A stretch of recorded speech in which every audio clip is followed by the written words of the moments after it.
Page 20, Royal Procession. At the top of page 20 they talk about a little bit about ternary form. Music pieces have different forms, lots of different forms. A lot of times we'll label the sections that make up a piece of music by letters in the alphabet. Section A, Section B, Section C, blah blah blah. So here they've labeled them for you. Section A is at the beginning. You start with A, of course, and it's like what's the musical message? The here type thing. Well, top of page 21, it's section B. That simply means it's a different melody, a different section, a different chapter in the book. It's different type thing. And then ternary means 3, so it's ABA, and that means that the A section at here, we're going to end with that also. Now it might be the same physical notes you're saying, or they may be written out again later on, but the point is it'll be the same thing. That's ABA. If it were just an AB form, that's binary. That's 2 parts to that section. And that's what the sections are about. Usually, not always, they will divide, or they'll split the sections up, separate them with a double bar lines. Well, when you have an end of piece symbol or a repeat sign, that covers up the double bar line. But if you look at the bottom of page 21 at the very end, at the last line, you see the double bars. That's telling you that's the end of that section. Now we're going to another section. And that's what that's about. Doesn't affect how you play it. You just play it. But it's just, this is just helping you understand how the piece is constructed. And when I get longer pieces, when I'm learning them, I do it by section. I'll learn one section, I split them up, one section at a time, because it's easier to learn a little piece than a long piece. And then once I have the sections learned, I put them together and make the long piece out of them. It works very well. You should try it sometime. So in this piece, when you're learning it, focus on page 20 and get this section down pretty good. And when you have it, then focus on page 21 and get that section down. And when you have that, then go back and put the whole thing together. This is a way of looking at it. There's other ways of approaching music. I'm giving you ideas as you get forward. The music is getting more complicated. You're moving around more. Got a lot of accidentals going on. Things are happening. So you need some plan of action of approaching this music so you don't get lost immediately. So let's talk about this. 3/4 time, it's got 1 sharp, so it's either in G major or it's in E minor. Those are the 2 keys with 1 sharp. Well, look at the last chord. Now, the last chord is not at the bottom of page 21 because there's a D C affine there. So that's not the end of the piece. We got to find the end of the piece. If you look at the end of the bottom page 20, the last measure, that's the end of the piece, the thin and thick bar lines, and the fine's there too. That's what we want to find. And what's that chord? Listen, it's a G chord. G. So I'm guessing this piece is in G major. Right hand first. You're moving all over the place. At first you got to look at the piano keyboard to be able to move like that and know where you're going. Eventually you want to feel this kind of a move. These inversions, you want to be able to do this without looking eventually. And then next is an E minor. And then the next line you get, they're all the same inversion, just different chords. And then the third measure, you're in root position. Don't forget the F sharp. Remember, there's an F sharp. You can figure out what those chords are. Just take the first chord in the second line. Here. Well, you need it to be in root position to identify it, and you got 2 notes here. There's 2 notes here, so we don't want that. We want it to be every other note. So if I simply take that A and put it on the bottom, because I can invert it either direction, it doesn't matter. That's the chord. It's an A minor chord. So this is an A minor chord. And this chord, again, we got 2 notes here. We don't want that. So I'm going to take this note, put it on the bottom. That's a G chord. So this is a G chord. So A chord, G chord. Figure out these chords that way. Just put them in root position. It'll tell you what they are. Top of page 21, now it's changed. The chords go to the left hand here. First line, last measure, that is an F natural now. Second line, last measure, that's an F natural, but first finger, a thumb on that now, because you scrunch up. Second line, or third line, second measure, scrunch up again. We want second finger on the A, come up. And then the last measure, the third line, scrunch up again, thumb. And then the last line, if you don't want to put a thumb on that, you don't want to be up in here, you can use second finger.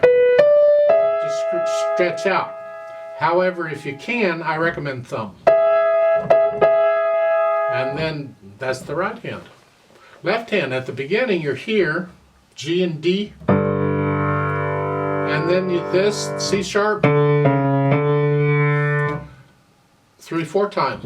1 and 2 and 3 and it's tied. 1 and 2 and 3 and 2 and 3 and 1 and 2.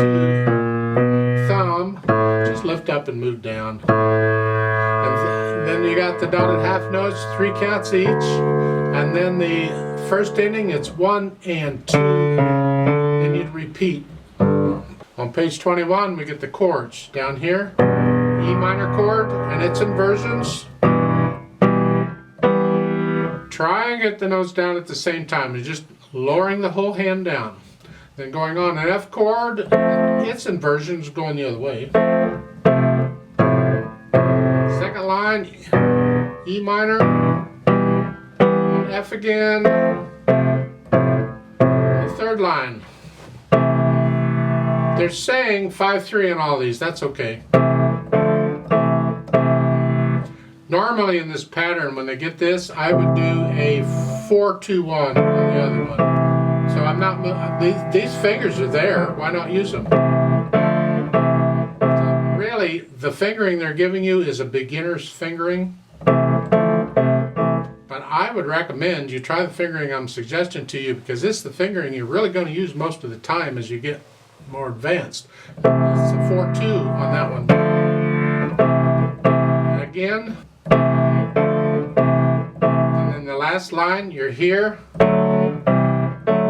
Again, you can use this 4-2-1 and 5-3-1. The position is really here, and your thumb is doing both of these here. I would encourage you to try that out, because again, it's a more advanced fingering that will serve you well when the music gets more difficult. However, this is good practice doing it. That's 2. Put the hands together, sort of, here.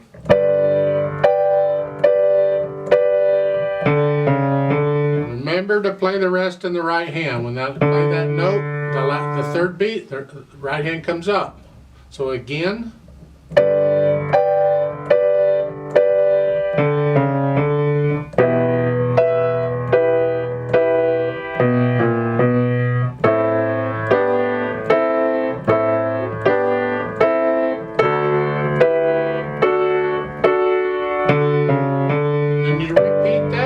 Let's go over to page 21. Are we here?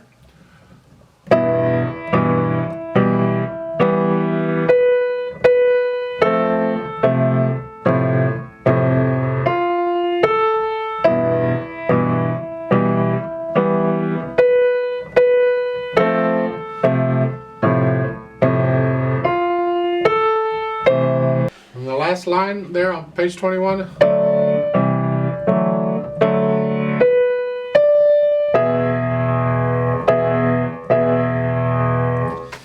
When you're moving your hands around, it is helpful, if possible, to be able to move them one hand at a time so you can focus more, rather, because when you start moving both hands at once and they're going to different places,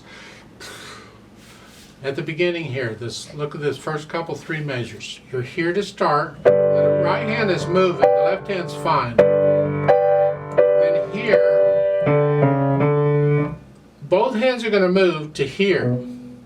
However, the right hand has a rest. So I recommend during that rest, get the right hand down where it needs to go, and that way you can focus more on, so you're moving them one hand at a time. So it's here, here, then you're ready to go on. And do that each time. At the end of the line, you're here. You got to move, both hands are down here. So during the rest, move the right hand down where it needs to go, and then you can move the left hand down. It makes it a little easier to do that if you can. Sometimes you can't. You got to move the hands at once. But if you can, one hand at a time makes it easier. As far as articulation goes, there isn't any. You're just basically playing the thing. So when you have just one note, like at the top of page 21 in the right hand, go ahead and play that as legato as you can. Just stick it all together. The chords, just do the best you can with them. You can't play them legato, but they're not really short staccato. They're staccato technically because they're separated, but it's a long staccato. That's all, they're just separated. Do the best you can with that. Dynamic wise, at the beginning it's moderately loud. I think that means the left hand. I think that's the melody, and this other is just harmony. So I would play the left hand moderately loud and the right hand soft here.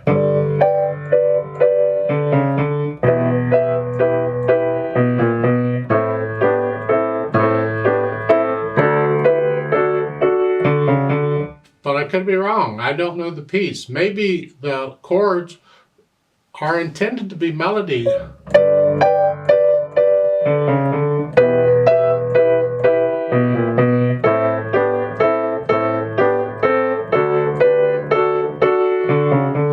I guess you'll have to decide, or your teacher will decide for you where the melody is, but wherever it is, play it louder than the other stuff. And when you get to page 21, I'm pretty sure it's the right hand's melody. So play it out.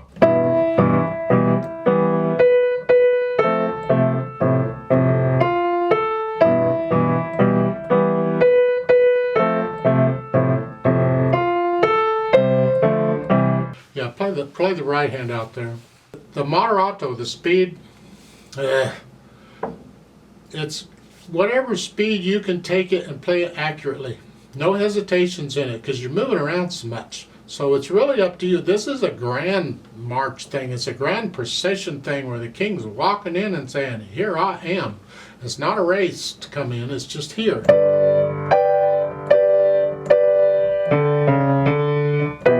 So however fast you feel you can take it, and evenly and all that, take it. Just make sure the whole thing is that speed. Don't speed it up when it gets easier and slow it down when it gets hard. The whole thing's got to be one speed. Now at the bottom of page 21 there's a DC al fine. That takes us back to the beginning, over on page 20, and then we do the second ending. That's where the ABA form comes in, because we got to do the A section again, I guess.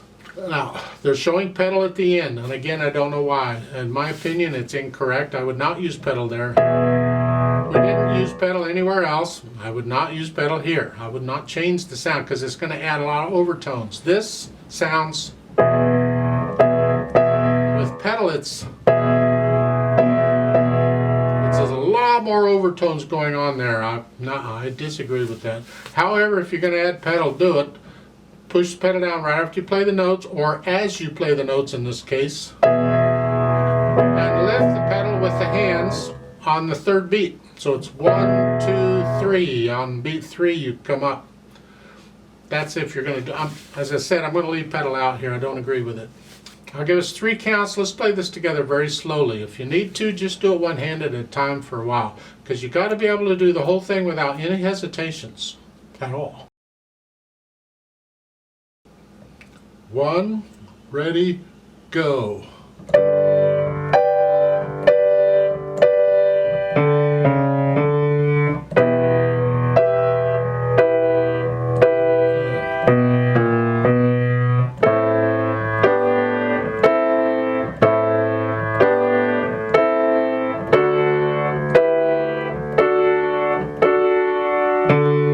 Repeat.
2, 3, off.